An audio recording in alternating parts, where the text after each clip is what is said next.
আসসালামু আলাইকুম। সবাই কেমন আছেন? আশা করি সবাই অনেক অনেক ভালো আছেন। আজকে আমি একদম সিম্পল আর লোভনীয় এই আম মাখার রেসিপিটা আপনাদের সাথে শেয়ার করব। আর এভাবে আম মাখা করলে এত বেশি মজাদার হয়, আপনারা কিন্তু না বানালে বুঝতেই পারবেন না। একদম কম সময়ে দেখিয়ে দেওয়ার চেষ্টা করব। আশা করছি আপনাদের কাছেও খুবই ভালো লাগবে। এই ভর্তাটা তৈরি করার জন্য প্রথমেই 4টা আম খোসা ছাড়িয়ে পরিষ্কার করে ধুয়ে নিলাম।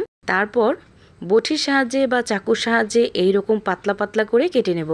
এখন পরিষ্কার করে রাখা এই আমগুলোর সাথে কিছুটা পরিমাণ লবণ দিয়ে খুব ভালোভাবে মেখে রেখে দেব, যাতে করে আমটা একটু সফট হয়ে যায়।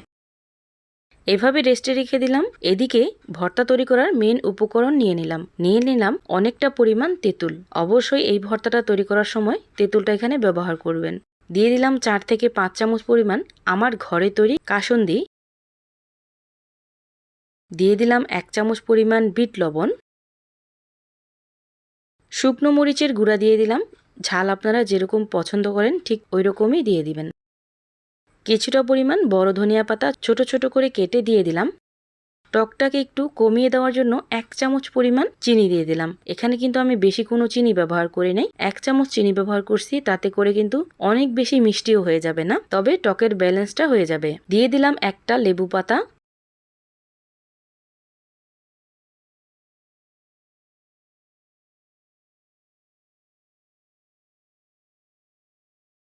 এখন সবকিছু একসাথে খুব ভালো করে একটু মেখে নেব।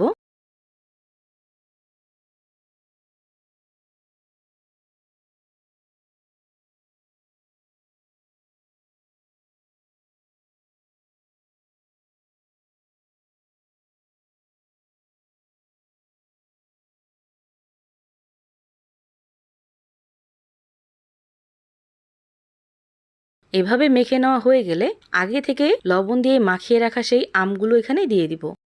আর আমটা দিয়ে খুব ভালোভাবে মেখে নেব। এখন কিন্তু আর কোনোই কাজ নেই, এভাবে মেখে নিলেই কিন্তু এই ভর্তাটা তৈরি হয়ে যাবে।